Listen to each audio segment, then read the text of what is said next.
салом шунавандагони азиз, имрӯз ҷумъа 13 ноябр аст ва таҳввулоти соатаи Тоҷикистон ва ҷаҳонро дар нашри хабарӣ мустақиман рӯи мавҷи радиои Муҷир мешунавед. хабарҳои соатаро аз Русия шурӯъ мекунем. норасоии қувваи корӣ дар сохтмонҳои Русия аз 40% қаблӣ ба 50% расид. ин маълумоти таҳиягарон аст, ки маҷалаи Forbes бо онҳо гуфтугӯ кардааст. бо сабаби баста будани марзҳо муҳоҷирон наметавонанд ба Русия оянд. дар ин замина музди меҳнати коргарон ба таври рекордӣ меафзояд. тибқи маълумоти портали Superjob, пешниҳоди музди миёнаи бозор дар тӯли сол 6-8% афзоиш ёфт. ҳоло барои кор дар сохтмонҳои Москав моҳе аз 150,000 рубл то 160,000 рубл барои кафшергарон, 100 то 150,000 рубл барои устоҳои барқ ва барои мутахассисони сатҳи миёна дар корҳои сохтмонии дигар аз 70 то 80,000 рубл моҳанапулӣ пешниҳод мегардад. аммо бо вуҷуди зиёд шудани маоши сохтмончиён, шаҳрвандони Русия, хосатан москвагиҳо, барои кор дар майдонҳои сохтмонии шаҳр моил нестанд. кордеҳон низ дар қабули кормандон муҳоҷирони меҳнатиро бартарӣ медиҳанд. чун ба гуфтаи Наталия Галанова, раҳбари маркази тадқиқотии портали Superjob, аз кори анҷом додани муҳоҷирони меҳнатӣ кордиҳандагон бештар фоида ба даст меоранд. ин мутахассиси бозори меҳнати Русия мисол меорад, ки муҳоҷирон аксар вақт беҳуҷҷат кор мекунанд, ки барои ин кордиҳанда андоз намесупорад. ҳамчунон назар ба 8 соати кории муқаррар гардида, ки шаҳрвандони Русия аз ин зиёд кор намекунанд, муҳоҷирони меҳнатӣ аз 11, 12 то 15 соат кор мекунанд, ки чунин ҷанбаҳо ба ҷайби кордиҳандагон фоидаи бештарро аз ҳисоби муҳоҷирони меҳнатӣ меорад. аз ин роҳ кордиҳандагони бахши сохтмонӣ ҳавасманданд, ки бештар муҳоҷирони меҳнатиро ба кор ҷалб кунанд. моҳи июли соли равон вазорати сохтмон норасоии бинокорон аз хориҷи наздикро расман тасдиқ кард. мувофиқи маълумоти вазорати корҳои дохилии Русия бошад, дар охири моҳи сентябр шумораи хориҷоне, ки имсол дар Русия кор мекунанд, тақрибан 1,800,000 нафарро ташкил додааст. ин рақам дар муқоиса ба соли қабл 25% коҳиш ёфтааст. муовини вазири сохтмони Русия бошад Никита Стасчин дар охири моҳи октябр гуфт, ки ҳукумат имкони иҷозат додани ширкатҳои бузурги сохтмониро тибқи рӯйхатҳо аз кишварҳои тӯди давлатҳои мустақил овардани муҳоҷиронро барои кор ба Русия баррасӣ мекунад.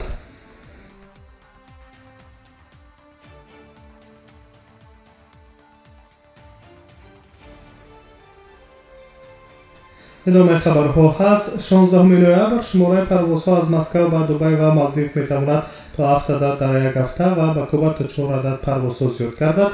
дар ин раванд коршиносон коҳиши нархҳоро низ пешгӯӣ мекунанд. тибқи иттилои манбаъҳои бестик аз нимаи моҳи ноябр шумораи парвозҳои муқаррарии иҷозатдодашуда аз Москав ба Дубай метавонад дар як ҳафта ба 14 адад расонида шавад.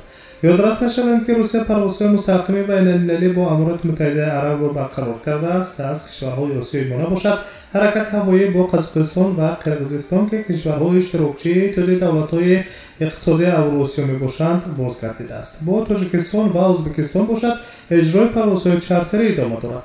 дар моҳи ноябр аз Душанбе ва Хоҷанд низ 6 адад парвози чартерии содиротии ширкати Юйтейр анҷом хоҳад дод. аз Москав, Санкт-Петербург, Екатеринбург, Қазон, Новосибирск ва чанде аз шаҳрҳои калони дигари Русия бошад.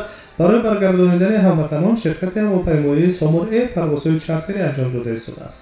ширкати мазкур тавонистааст, ки танҳо барои моҳи ноябр иҷозаи иҷрои 112 парвози чартерии содиротиро аз шаҳрҳои гуногуни Русия ба Тоҷикистон ба даст орад. дар ин баробар ҳуқуқшиносони соҳаи муҳоҷират мегӯянд, ки аксари шаҳрвандоне, ки ҳаракати ҳавоияшон то кунун ба Русия ба таври маъмулӣ барқарор нагардидааст, суол мекунанд, ки оё имкони тариқи кишвари дуюм ба Русия ворид шудан ҳаст ё на. ба ин суол ҳуқуқшиносон ҳамеша ҷавоби ғайриқаноатбахш медиҳанд, чунки тариқи кишвари дуюм ва сеюм ба Русия ворид гардидани шаҳрвандони кишварҳои пӯшида то ҳоло барои Русия ғайриимкон аст.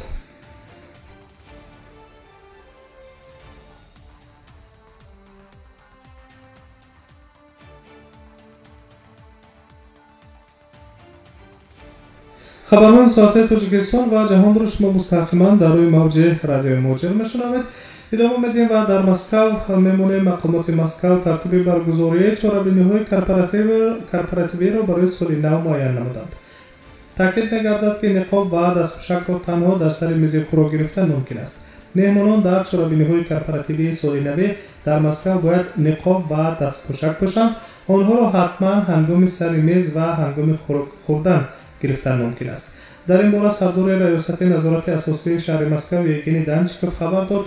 ба гуфтаи ин мақомдор дар чорабиниҳое ки пеш аз ид ва на бештар аз 50 нафар ҷамъ омада метавонанд ва меҳмонон бояд масофаи иҷтимоиро нигоҳ доранд. мисли дигар чорабиниҳо дар Москав чорабиниҳои корпоративӣ бояд то соати 23 шаб хотима ёбанд. дар акси ҳол шаҳрвандон ва муассисаҳое ки чорабиниҳои корпоративии худро аз соати 23 шаб зудтур мекашонанд ҷарима карда мешаванд. барои шахсони воқеӣ чунин ҷаримаҳо 4000 рубл ва барои шахсони ҳуқуқӣ то 300 000 рублро дар бар мегирад. маъмурияти шаҳрдори Москав таъкид мекунанд ки ҳама гуна чорабиниҳо бояд бо риояи талаботҳои ҷорияи санитарии эпидемиологӣ гузаронида шавад, аз ҷумла маҳдуд кардани шумораи иштирокчиён, риояи талаботҳои санитария, риояи масофаи иҷтимоӣ, истифодаи таҷҳизоти муҳофизатии шахсӣ ва ғайра. инчунин вақти баргузории чорабинӣ то соати 23 шаб маҳдуд карда шавад. агар дар ҷараёни ҳамагуна чорабиниҳо аз ҷумла чорабиниҳои корпоративӣ, вохӯриҳо, шомил вохӯриҳои хатмкунандагон ва ғайра қонуншиканиҳо ҷой дошта бошад, он гоҳ ҷазои маъмурӣ аз ҷарима то боздоштани фаъолияти чунин ташкилотҳо хоҳад буд. дар Москав аз 13 то 15 январ чораҳои иловагии маҳдудкунӣ вобаста ба паҳншавии коронавирус ҷорӣ карда шуданд. дар миёни чораҳои маҳдудкунанда манъи кори тарабхонаҳо ва марказҳои дилхушии шабона низ пешбинӣ гардидааст.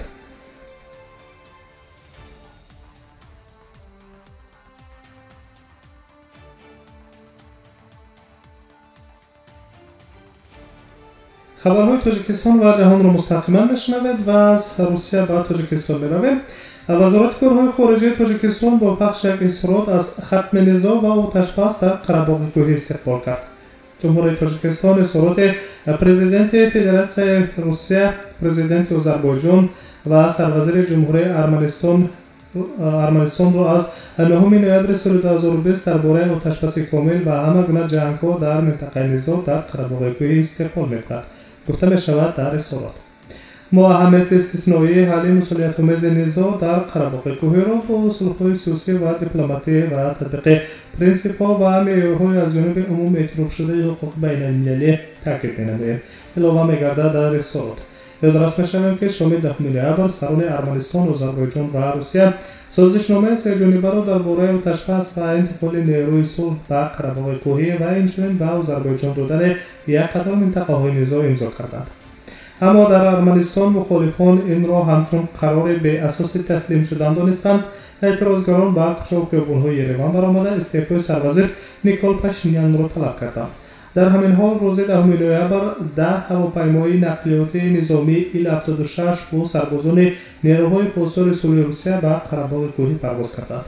طبق سازشنامه آتشبس نیروهای پاسدار صلح روسیه در خط تماس نیروهای ارمنستان و آذربایجان قرار خواهند گرفت. آنها اینچنین دالان لچین را که مرکز قره‌های کوهی با ارمنستان را می‌پیوندد پاسبانی خواهند کرد.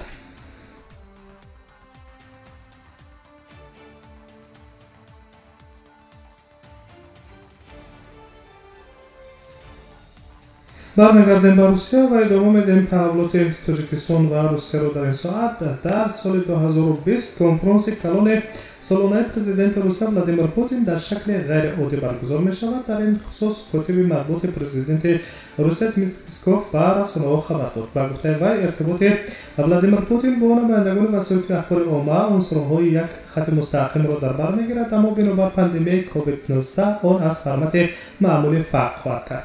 ما در سمت فرمت کار برده ایستاده‌ایم تا امکان رابطه خبرنگاران منطقوی، فدرالی و خارجی با سرور دولت روسیه را به هیچ وجه محدود نکنیم، تاکید کرده است دمیتری پسکوف. قید کرده شده است که سنه نشست مطبوعاتی ولادیمیر پوتین و جزئیات دیگر بعدتر معلوم خواهد شد. ما هر روز وابسته به وضع اپیدمیولوژی نقشه‌های خود را تنظیم می‌کنیم، خلاصه کرده است کاتب مطبوعات کرملین. یادآور می‌شویم که سال 2019 نشست کلان سالانه ولادیمیر پوتین 19 دکبر در مسکو برگزار شده بود. برای این چاره‌بینی که بار 15 برگزار شد 1702 نماینده وسایل اخبار عامه اکریدیتاسیون کرده شدند و پخش مستقیم نشست سالانه ولادیمیر پوتین با خبرنگاران در سال 2019 بیش از 4 ساعت ادامه یافت. اولین چنین ملاقات ولادیمیر پوتین با روزنامه‌نگاران سال 2001 تشکیل کرده شده بود.